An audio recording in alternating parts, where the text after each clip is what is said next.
Costa, Júnior Moreira e Rita Mundim participam da conversa de redação que está começando. Você, ouvinte da Itatiaia, também pode participar. Mande sua opinião pelo WhatsApp 99996-7074. Uma mensagem de texto com seu nome e o bairro e a cidade de onde você está falando.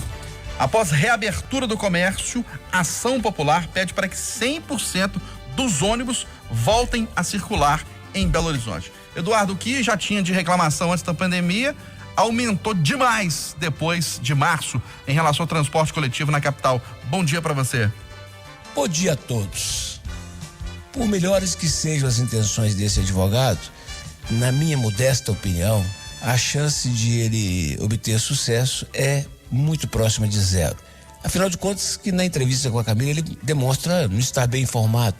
Ele disse que a última vez que ele ouviu falar, o prefeito tinha reduzido para 40%, mas que depois ele não sabe o que aconteceu. Eu não sei se ele sabe, por exemplo, que o prefeito chamou o Ministério Público e conversou dizendo que ele teria que dar mais antecipação para as empresas para elas funcionarem. É um bate-cabeça. Hoje, no mesmo jornal da Itatiaia, a primeira manchete foi essa. Advogado pede volta de 100% do transporte coletivo. Segunda manchete, metrô vai reduzir a circulação. Quando ele pede 100% no horário de pico, que horário de pico? Porque dentro do novo normal, gente, já mudou. Que horário de pico de que dia? Se o comércio está funcionando 3 dias e tem horário especial. Então, o negócio é muito mais complexo. Eu vou até tentar falar hoje com o Joel, que é o presidente do Cetra, para perguntar para ele sobre as multas que a prefeitura está aplicando, sobre essa alegada falta de recursos deles. Agora, eu tenho lido por aí, eles estão tentando lá no Congresso, o Congresso está discutindo uma medida provisória lá, ou um projeto de lei, para ajudar as empresas hoje no Brasil inteiro, porque elas tomaram uma pancada daquelas, como de resto nós todos. A loja Lua de Mel é mais uma que está fechando aqui em Belo Horizonte. Eles alegam, senhoras e senhores, e quem não tem conhecimento esmiuçado vai bater com a cara na parede lá na justiça. Eles alegam, por exemplo, que o óleo diesel, que representa 25% do custo dos ônibus, 25% por uma rodada é óleo diesel, ele subiu em 75 dias, nos meses de maio e junho, e a primeira quinzena de julho, 17%, 17,10%. Então, sabe, esse é um problema, não é meu, né? Esse, felizmente, é um problema da BH Trans e do prefeito. Mas não é simples assim como parece. Ô, Júnior, reclamação demais desde março dos passageiros em relação à redução do transporte coletivo em Belo Horizonte, porque reduziu o número de passageiros, mas o que a gente vê na prática em relação à reclamação dos passageiros é que a frota foi reduzida num percentual maior. Bom dia mais uma vez. Bom dia para você, para todo mundo, para os ouvintes do Conversa e Redação. Eustáquio, é o grande problema dentro dessa pandemia, quer dizer, era um problema já anterior, mas dentro dessa pandemia, para mim, se tornou o grande problema. O transporte público da capital, da região metropolitana é uma vergonha. Sabe disso quem anda, né? E nós que ouvimos aqui as reclamações dos ouvintes, que atendemos o telefone na redação da Itatiaia, que lemos o WhatsApp, temos essa noção. Você que apresenta o Plantão da Cidade, que é um programa especificamente para falar das cidades da região metropolitana, sabe muito bem disso, né, Eustáquio? Juntamente com a incompetência histórica da Copasa, é a grande reclamação que nós temos aqui em Belo Horizonte, região metropolitana. A solução não é simples, eu concordo com o Eduardo, a solução é complexa, mas os prefeitos, os presidentes das empresas gerenciam o trânsito e os ônibus. Aí, estamos falando de BH Trans, Transcom, Transbetim, DR. A turma recebe bem para isso, né? E eles precisam dar um jeito de achar soluções. Passou da hora da turma resolver esse negócio aí, né? Tá sobrando incompetência quando a gente fala transporte público de Belo Horizonte e região metropolitana. Vou repetir, está sobrando incompetência e sobrando sofrimento para quem anda de ônibus aqui. E para você, Rita Mundim, o problema está onde? No poder público, investindo mais, fiscalizando mais, ou nas empresas? O problema está para todo lado, né? Quer dizer, cada um olha só o seu problema e a gente vai empurrando a solução para frente, empurrando com a barriga. Tudo é uma questão de logística. Logística hoje ela tem que estar presente em tudo. É uma questão de planejamento urbano e de logística. Mais uma vez a gente volta naquela falta de vontade de diálogo entre os dirigentes das cidades no entorno de Belo Horizonte e, é claro, o prefeito de Belo Horizonte. Então seria necessário um planejamento envolvendo, né, todas as cidades e os seus órgãos responsáveis pelo transporte público. Porque eu acho interessante, né? Na hora de falar, não, porque eu estou controlando o isolamento, use máscara. Use máscara, o que adianta usar máscara e não ter a quantidade necessária de ônibus ou de fontes de deslocamentos para que a gente mitigue a contaminação do vírus? Então é muita incoerência, é muito discurso, é muito blá blá blá. Na prática, deveria ser feito um comitê, assim como tem o comitê científico, o comitê econômico-social, você tem que ter um comitê da logística, porque o vírus anda. O vírus anda de metrô, o vírus anda de ônibus. Então é necessário entender o problema das empresas de ônibus, e elas deveriam sim ser socorridas, mas a contrapartida seria um transporte público de qualidade e um transporte público pensado em tempos de pandemia, com distanciamento dentro do ônibus, com o ônibus higienizado. O que a gente vê é totalmente ao contrário disso. Então isso desmonta, isso destrói todo esse blá blá blá e esse lockdown excessivo, porque na hora de atacar o vírus na logística, ninguém faz nada. No WhatsApp, o Dalmo está dizendo o seguinte: diminuíram os ônibus, mas não diminuíram a passagem. Ele está citando o caso específico aqui de Pedro Leopoldo. Ô Rita Mundinho, após recusa de Belo Horizonte em aderir ao programa do governo de reabertura do comércio, o Minas Consciente, o Ministério Público vai monitorar com rigor dados do coronavírus na capital. Certíssimo, né? Porque de novo, né? A gente tem a intenção, o discurso e a prática. Então, a gente tem que ver aonde que está o discurso e aonde que está a prática. Então, se a cidade de Belo Horizonte não vai aderir ao Minas Consciente, então qual que vai ser a contrapartida disso? Em termos de diminuição da disseminação do vírus, da contaminação, da qualidade do serviço público. Então é isso mesmo, tem que monitorar mesmo. Eu acho que esse é o papel do Ministério Público, nos defender. E para você, Eduardo Costa, o Ministério Público está certo em monitorar com rigor os dados do coronavírus na capital, e a cidade está certa também em não aderir ao programa Minas Consciente? Mas é o bate-cabeça que eu estou falando, que acontece o tempo todo. A cidade não está errada de não aderir, é a decisão do prefeito. O Ministério Público não está errado em monitorar, só que o Ministério Público, senhor Eustáquio, ele não é do Estado? Sim. Por que o Procurador-Geral deu uma ordem para todos os promotores do Estado inteiro, em todos os casos, quando não houvesse adesão ao Minas Consciente, imediatamente entrassem com uma ação para fechar? Isso valeu para Contagem, por exemplo. Mas não vale para Belo Horizonte, porque um promotor tentou uma vez, tomou uma porrada do juiz. Outro tentou, o juiz concordou com ele, chegou no presidente do tribunal, que falou para os dois ficarem quietos. Então, o Ministério Público está tratando Belo Horizonte de um jeito e os outros 852 municípios de outro. Mas isso faz parte do bate-cabeça da pandemia entre nossas autoridades. Também acha, Júnior, que bate cabeça? Tem muito, né, Eustáquio? Lógico que também tem algumas incoerências em algumas decisões, mas nessa questão aí, eu estou muito com o comitê que assessora a prefeitura, né? Eles montaram um protocolo muito na frente do governo do estado, eles vêm seguindo esse protocolo com muito rigor, e agora, né, que esse protocolo permitiu uma reabertura ainda em primeira fase, mas permitiu essa reabertura, aderir ao Minas Consciente e voltar não faz sentido, né? Eu acho que, eu não sei, é uma decisão que precisa ser vista aí, se o Ministério Público vai levar isso para a Justiça ou não vai, para fazer com que a prefeitura entre no Minas Consciente, mas me parece o plano da prefeitura de Belo Horizonte muito coerente, embasado em dados e assessorado por grandes médicos, os mais respeitados infectologistas que a gente, os 3 mais respeitados que temos aqui em Belo Horizonte. Então, nessa aí eu tô com a prefeitura e vamos manter esse protocolo do jeito que tá e vamos seguir e caminhar para ver se a gente passa isso mais rápido. Ô Rita Mundinho, o presidente Jair Bolsonaro afirma respeitar o chamado teto de gastos após baixas no Ministério da Economia. 2 demissões nas últimas horas. Gente, o que a gente viu ontem é aquilo que o mercado mais gosta de fazer, né? Especular. A gente até adiantou pela manhã que o mercado teria um dia ruim, dada a própria fala do Paulo Guedes.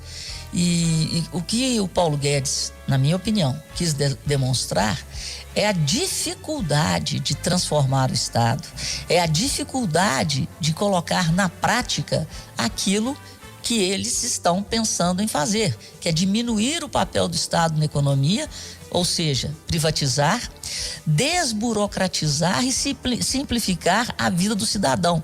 No caso, era o Paulo Ebel, né? A outra baixa foi o Salim Matar na privatização e o Paulo Ebel na Secretaria de Digitalização.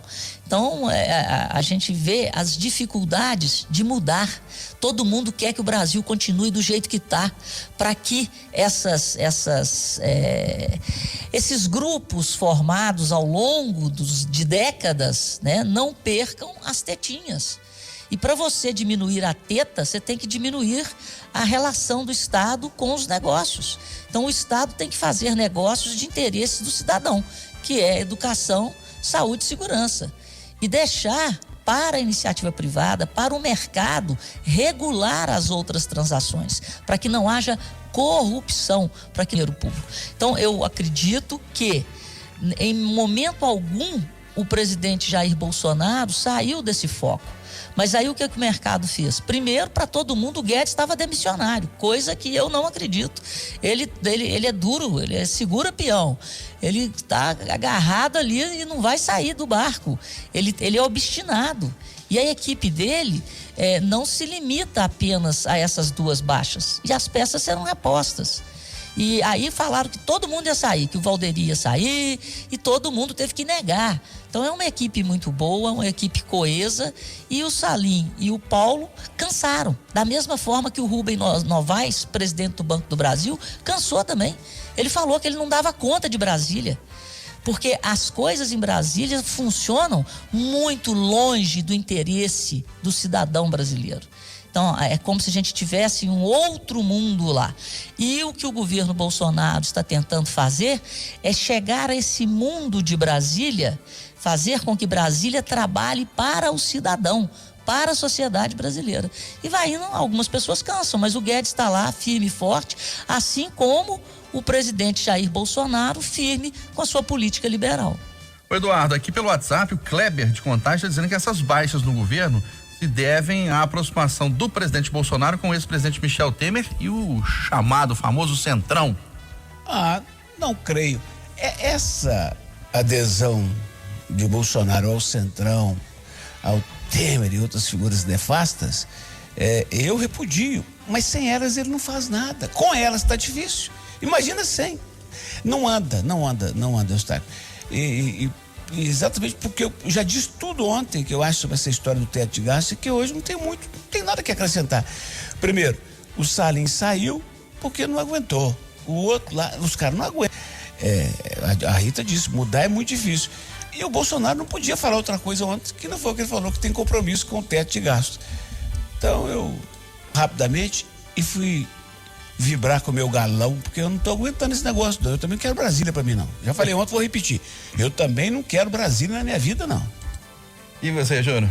Pois é, Eustáquio, o Paulo Guedes pegou um limão e fez uma limonada bacana, né? Ontem foi uma jogada de mestre que o Paulo Guedes fez, né? Ele apresentou um pouquinho ali do calcanhar de vidro dele, estava tendo uma briga interna há muito tempo, todo mundo sabia. Pelo menos quem cobre Brasília no dia a dia, eu acabo conversando com um colega ou outro, fala, olha, a confusão lá no Ministério da Economia tá grande e tal, todo mundo apontando esse problema. Ele escancarou a briga e eu usei uma expressão ontem, que ele pediu socorro, não sei se você lembra disso. Sim. Ele pediu socorro e foi atendido, né? O mercado reagiu, né? Mandou os recados que tinha de mandar pro Palácio do Planalto. O dia foi tenso, Bolsonaro teve que ir lá no Congresso, né? Fez um pacto com o Senado e com a Câmara na questão desse teto de gastos. O gesto foi importante, importantíssimo, mas precisamos ver duas coisas hoje nessa história toda. Como é que o mercado vai reagir, né? Se o mercado vai acreditar na fala dos políticos ontem, e precisa também de alguma coisa prática. E o recado foi dado ontem nessa reunião. Algumas pessoas que acompanharam a reunião me falaram que o gesto prático nessa história é a reforma administrativa. Foi pedido ao presidente, olha, tira da gaveta lá do Palácio do Planalto e manda, porque a gente vai dar prioridade, mas precisa ser mandado. Inclusive essa fala saiu ali no meio de algumas falas do Rodrigo Maia e também do Alcolumbre, né? Agora, não resta dúvida que a agenda liberal está ameaçada, não sou eu que estou falando isso, foi o Marcos Sintra que disse isso à CNN ontem, a gente até trouxe esse trecho aqui no Jornal da Itatiaia. Agora, isso tudo tá em uma decisão que o presidente Bolsonaro tem que ter.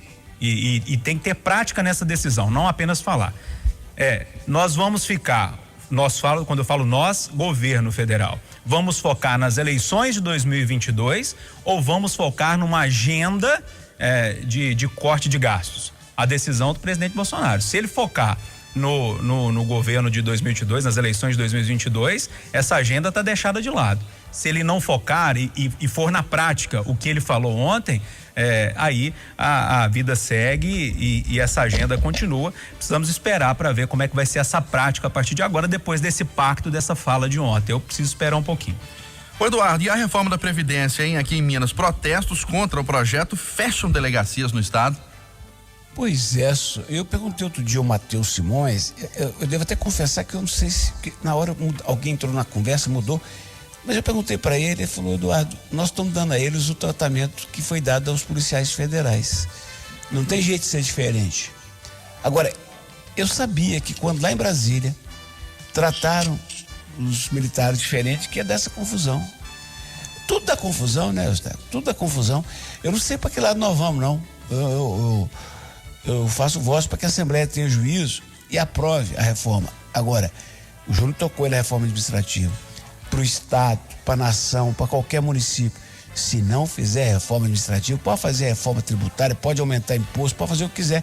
Vai tudo pelo ralo, Tem uma turma que quer tudo, Tem gente, tem corporações tomando o Estado para si, assaltando o Estado. Aí não tem jeito.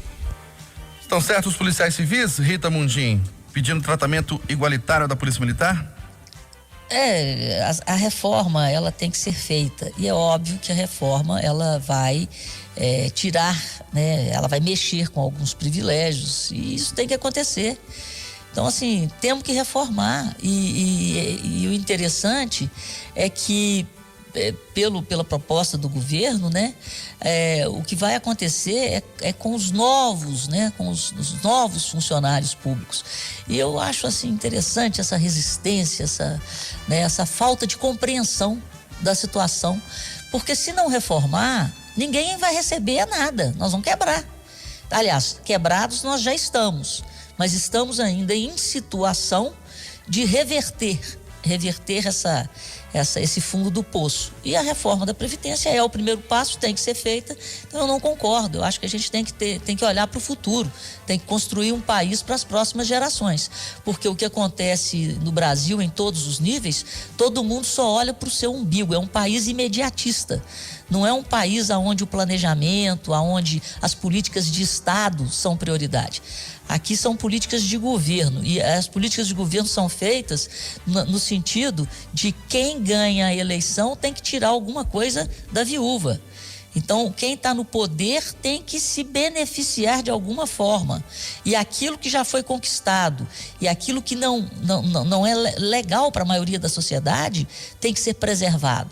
Então, ninguém olha o povo, ninguém olha a sociedade, ninguém olha os seus representados.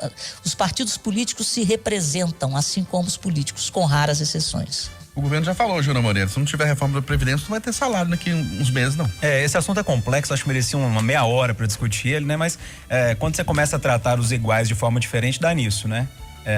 As classes começam a se organizar, as que têm mais força conseguem algum privilégio nessa história toda. Tomara que não, tomara que essa reforma seja igualitária, não copie a situação que aconteceu no governo federal, que deram um monte de privilégio para as Forças Armadas, né?